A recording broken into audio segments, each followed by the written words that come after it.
किसी न किसी परिवार का कोई मालिक तो होता है ना, बिना मालिक के कोई काम तो होता नहीं। नहीं, मान लीजिए किसी ऑफिस में आप काम कर रहे हैं, वहाँ भी मालिक होता है। स्कूल में जाते हैं तो वहाँ भी हेडमास्टर होता है। हर जगह एक मालिक होता है। तो उसी तरह सौर मंडल का एक मालिक है। कौन? सूर्य।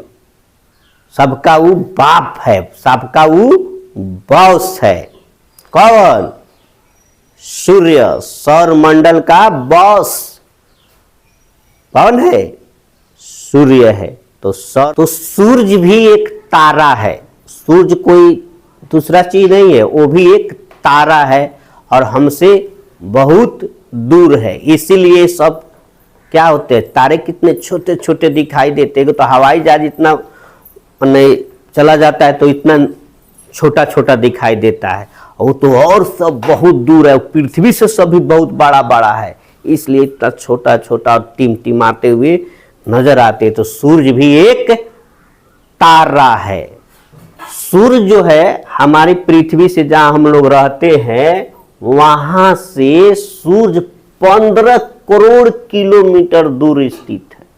हम लोगों यहाँ से हम लोग के यहाँ से सूर्य कितना दूर है? 14.98 लगभग 15 करोड़ किलोमीटर हमसे सूर्य दूर है। ठीक है। और सूर्य जो है 13 लाख गुना बड़ा है पृथ्वी से।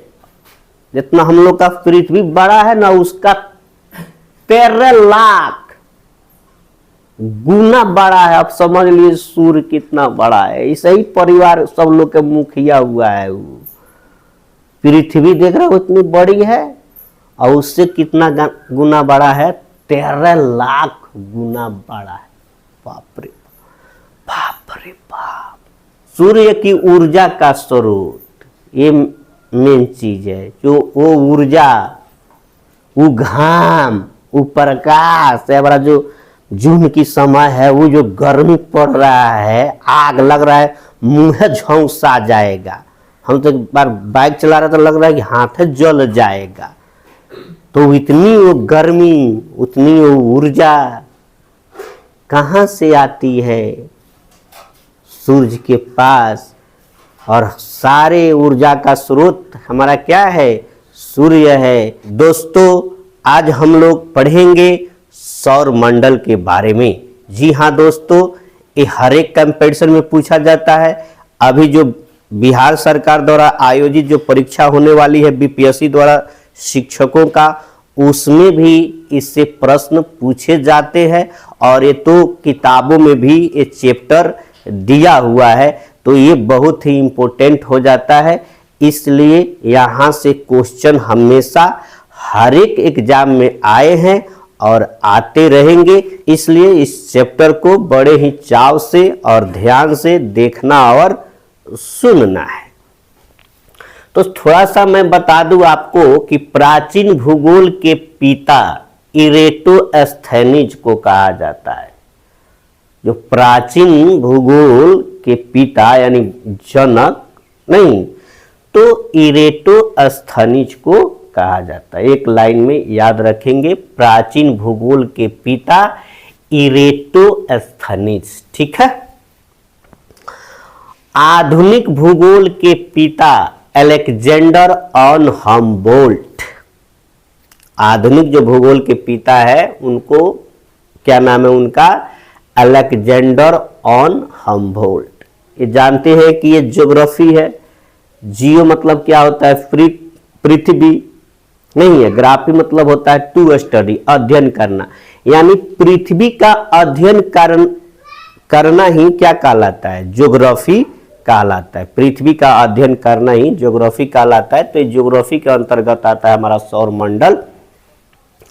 ब्रह्मांड में आकाश गंगाओं की संख्या 10⁻11 है। ठीक है। ब्रह्मांड में आकाश गंगाओं की संख्या कितनी है? 10⁻11।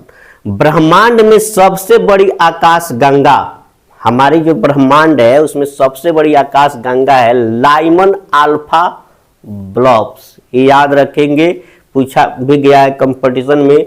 ब्रह्मांड में सबसे बड़ी आकाश गंगा लाइमन अल्फा ब्लॉफ्स। हमारे सौर मंडल के सबसे नजदीकी आकाश गंगा, हमारा जो सौर मंडल के सबसे नजदीकी आकाश गंगा का नाम क्या है? एंड्रोमीडा। एंड्रोमीडा, ठीक है। हमारे सौर मंडल के सबसे नजदीकी आकाश गंगा एंड्रोमीडा।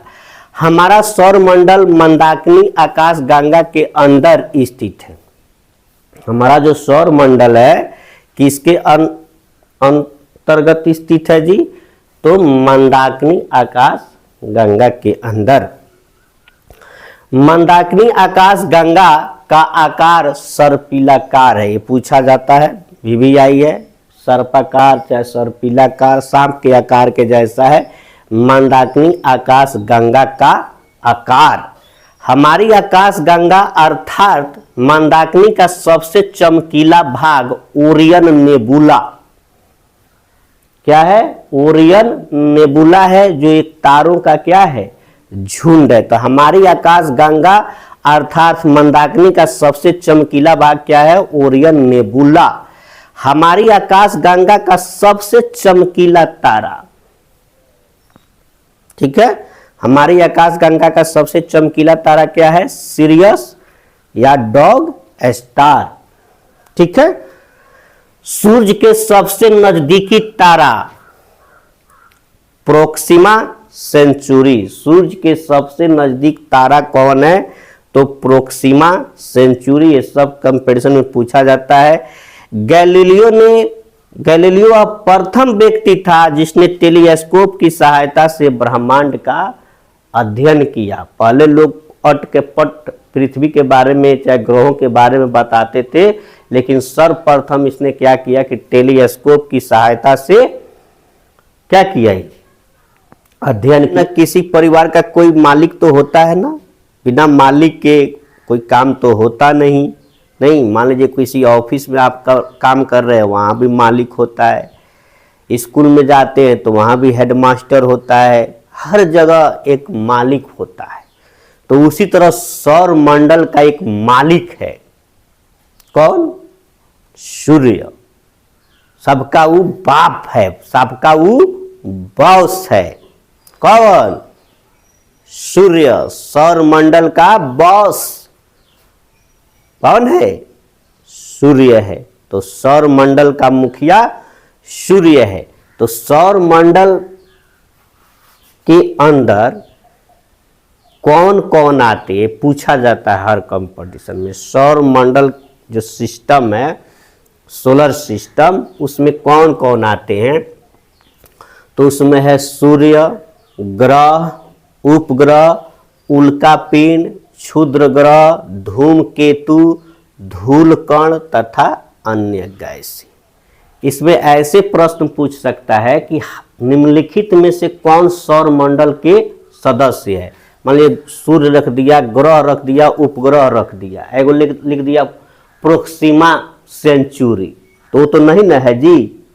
प्रोक्सिमा सेंचुरी इसमें कहीं आ रहा है? जो ये आ रहा है वही सौर मंडल के सदस्य है। फिर भी इसके लिए ट्रिक मैं बना दिया हूँ, अगर भूल जाते हैं आप लोग तो इसको। सुगऊ के मरबजे उछल उछल के, धूम दी है मचाए धूल कड़ में, ठीक है। तो ये हो गया सुगऊ यानी सूर्य, ग्रह, उपग्रह। उछल उछल के यानी उल्कापिंड, क्षुद्र ग्रह, धूमकेतु, धूलकण तथा अन्य गैस।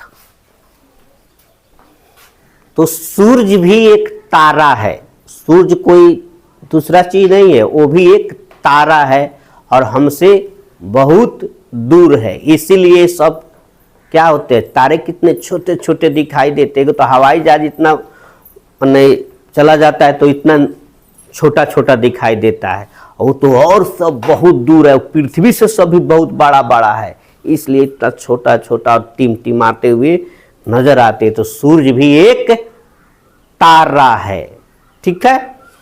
अब थोड़ा सा इसके बारे में जानेंगे सूर्य के बारे में कि सूर्य का प्रकाश जो है 3 गुने 10⁸ मीटर प्रति सेकेंड की गति से चलता। आप लोग पढ़े हैं, प्रकाश का वेग कितना होता है? 3 गुने 10⁸ मीटर प्रति सेकेंड या 3 लाख किलोमीटर प्रति सेकेंड। 1 सेकेंड में वो 3 लाख किलोमीटर प्रकाश का वेग होता है।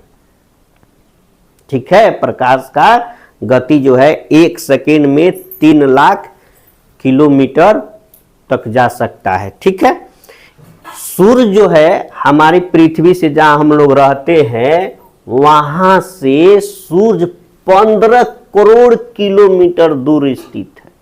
हम लोगों यहाँ से हम लोग के यहाँ से सूर्य कितना दूर है? 14.98 लगभग 15 करोड़ किलोमीटर हमसे सूर्य दूर है। ठीक है, और सूर्य का प्रकाश जो है पृथ्वी तक पहुंचने में, ये धरती तक आने में 8 मिनट 18 सेकेंड का समय लगता है।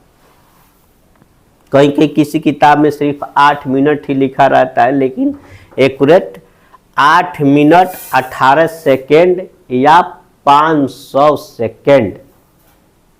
ठीक है, अब इसको 8 मिनट को सेकेंड में बदलोगे तो 60 वठे कितना हो गया? 8 छक 48, 480, 18 ही जोड़ लो, कोई 20 सेकेंड भी होता है तो 480 या 20 500 सेकेंड।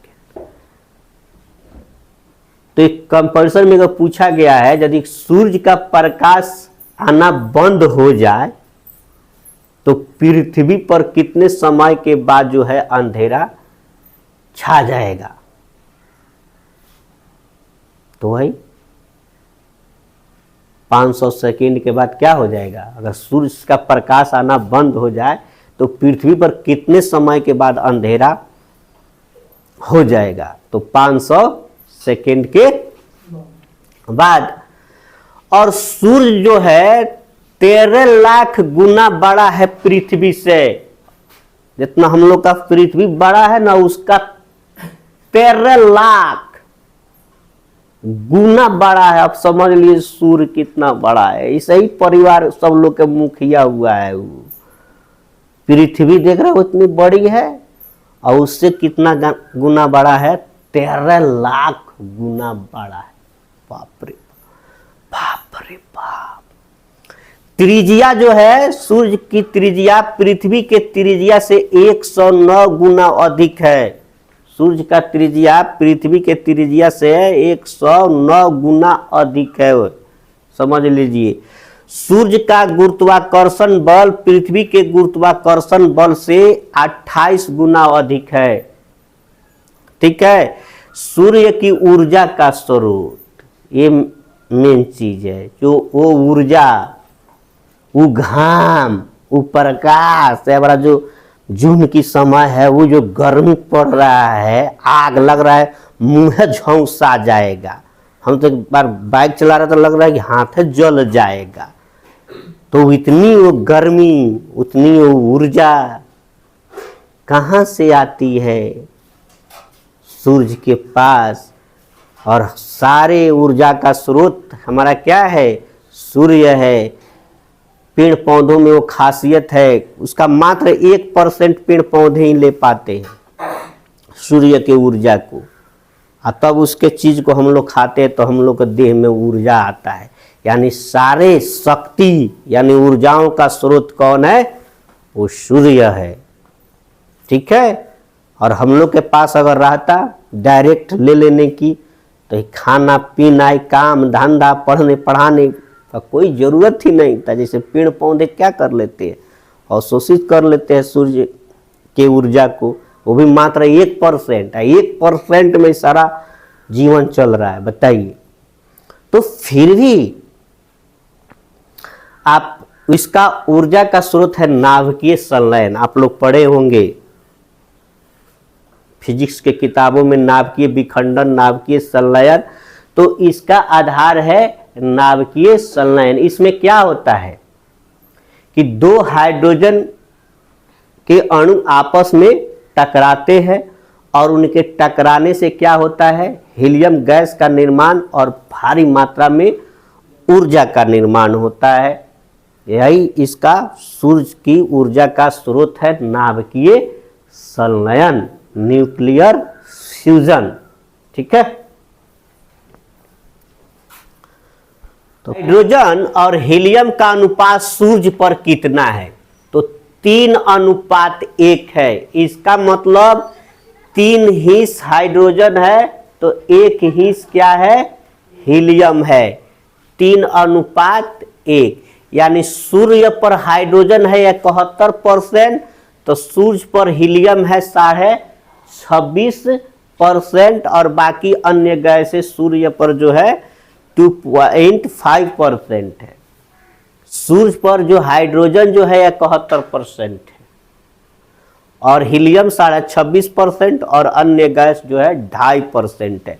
सूर्य का चमकीला भाग प्रकाश मंडल, आभा मंडल को क्या कहते हैं, फोटोस्फीयर कहलाता है। एक फोटोस्फीयर है जिसमें एक क्रोड होता है और ये बाहरी भाग जो कोरोना किरीट कहते हैं। तो जो सूर्य का बाहरी भाग होता है किरीट, इस पर 6000 डिग्री सेल्सियस तक तापमान रहता है और यहाँ पे क्रोड में जो कहीं कहीं सन स्पॉट धब्बे जैसे बन जाते हैं, जिसका जो है सौर कलंक का तापमान 1500 डिग्री सेल्सियस या सेंटीग्रेड तापमान होता है। ठीक है।